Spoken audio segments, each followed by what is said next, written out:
Question, what advice can you give sa mga babae na merong boyfriend, tapos sinasabihan sila na kung mahal mo talaga ako, ibibigay mo sa akin yung sexual intimacy? You have to run. Why run? Kasi there are people who fell nang hindi hiningi. Mutual desire. So that's a different case that requires a different thing like boundaries and clarity sa inyong dalawa. And some people kailangan ng next level talaga at magpakasal. Some red flag din yun kasi it shows that the relationship is leading you to sin. Meaning, first and foremost, yung intention ng lalaki is sexual thing at hindi talaga yung relationship. So it could speak of what the guy really wants from you. Kaya siya for me, super red flag kasi the guy who really loves you will present you. And Will will wait. Sige, ikaw na. The guy who really loves you will present you before the Lord at the altar.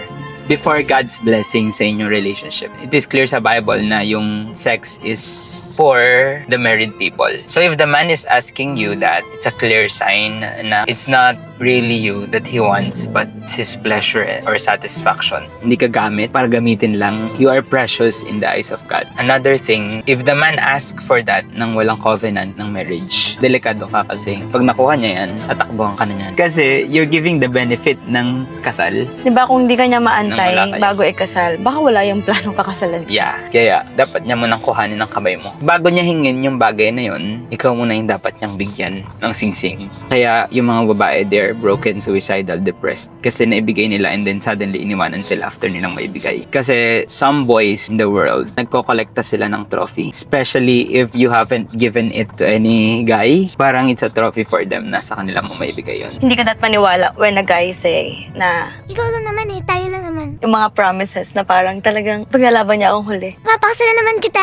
Sigurado naman ako na tayong dalawa na in the future. Kaya parang makakonvince ka na lang na Oo nga, bigay ko na to kasi just for him to feel na mahal ko siya. You don't have to prove yourself. Let him prove himself by asking for your hand and marrying you first. That's right. Also, a part of leadership ng man. Diba? Kung sarili niya, hindi niya ma-lead, which is having self-control. Paano kanya i-lead pagka mag-asawa na kayo? Yeah. Also, yung ma-lead niya yung relationship sa purity before and even during marriage. Huwag kang matakot na iwanan yan kung talagang pinipilit niya na patunayan mo sa kanya na kung mahal mo siya, ibibigay mo yan. Kung wala siyang self-control ngayon, niwala ka sa akin. Marami pang bagay. Yung pwede niyang kaadikan, pwede niyang hanap-hanapin kahit pagkasal na kayo. Yeah. Kung mapunta man kayo, magtuloy man kayo, di ka man niya iwanan. Na magiging problema mo. Kaya kung ngayon pa lang, he's asking for that, showing na I cannot control myself, delikado ka. Ikaw din ang magsasuffer niyan pag kayo ay kasal na.